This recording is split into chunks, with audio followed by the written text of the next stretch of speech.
A huge event happened in UK democracy in September 2019. So what we're going to do is have a look at it and how we can use it throughout our themes in GCSE Citizenship. So, if you remember 2015, there was a general election. David Cameron is Prime Minister, he's the leader of the Conservatives, and he wants to be re-elected. He knows quite a few of the Conservative supporters, though, are heading towards going to UKIP. They want a referendum on whether we should remain in the EU or not. So, David Cameron, in a bid to get those supporters to carry on supporting Conservatives, says, if you elect me, I'll hold a referendum.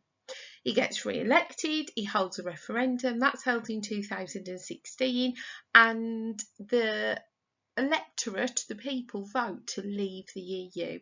David Cameron is absolutely gobsmacked by this. He thinks people are going to remain. They want to stay in the EU. He wanted to stay in the EU, he didn't want to leave, so this is a massive blow for him. He feels, that what's happened is unlike what he thought would happen. He's quite in a place of not knowing what to do, and David Cameron resigns as Prime Minister. We then get Theresa May come in as Prime Minister, our second female Prime Minister, and she comes up with some ideas for deals, but she can't really get anything passed through Parliament, and so she resigns as well. We then have Boris Johnson, and he comes in as Prime Minister, promising that he is going to really support getting Brexit sorted. He's going to be a firm Prime Minister. He's going to get Brexit done. So he starts getting Brexit done, and of course Parliament is there to scrutinise the work of the government, and Parliament is scrutinising his ideas. He can't get it sorted as quickly and as firmly as he wanted to. He then comes up with an idea to prorogue Parliament. Prorogue Parliament, it just means pause it, okay? He pauses Parliament, he stops Parliament.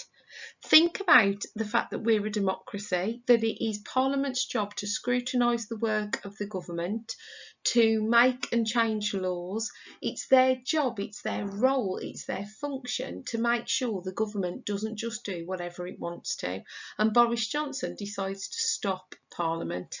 Think back to when you studied the Civil War in England way back when you were younger in history, and what happened when Charles paused Parliament. Granted, he did it for 11 years, but that led to massive problems. So Boris Johnson decides to prorogue Parliament.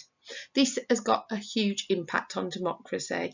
And why is he? He's proroguing Parliament. The opposition, Labour and some other MPs, say that he's just doing it to try and rush through his Brexit deal.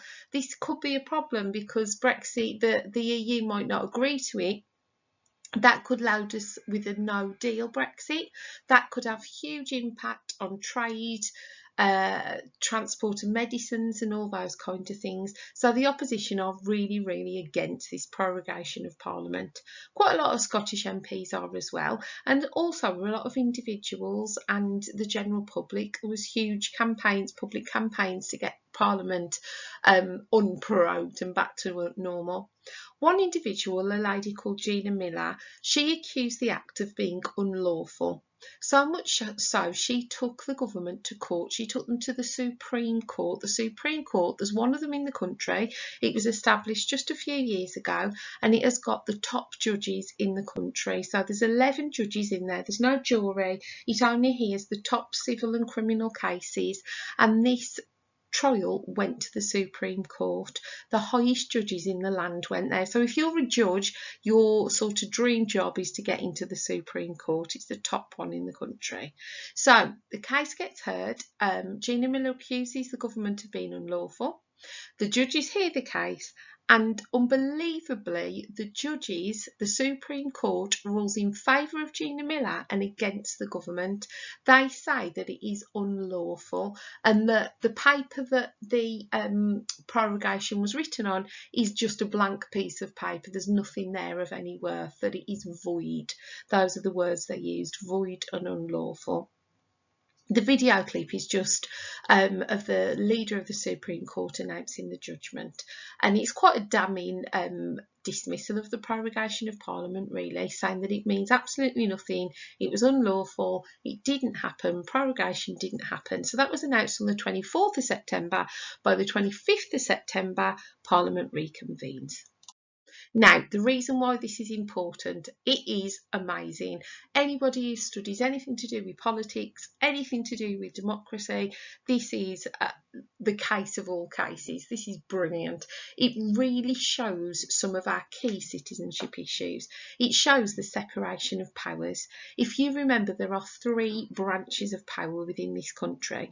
We've got the judiciary, the executive and the legislature, or Parliament. So the judiciary are our judges and our court system, the executive is our government and our Prime Minister, and the legislator is Parliament, the whole of Parliament.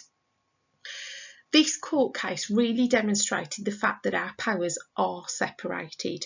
For example, if you were to go back to Nazi Germany, one of the first thing Hitler did was he sacked all the judges in Germany and replaced them with Nazis, so that the Nazi judges would let Nazis go in trials and really harshly punish people he didn't like, any political opponents, Jewish people, and so on.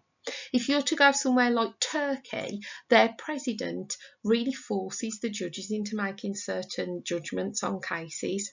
Even in America, a lot of their judges are elected through political parties, so there's a huge political bias there. In this country, in the UK, we are so lucky that our judiciary and our executive are completely separate. The judiciary in this country went against the executive. They ruled against them, said they were unlawful. That's amazing. That really shows fairness, equality, and demonstrates the British value of the rule of law.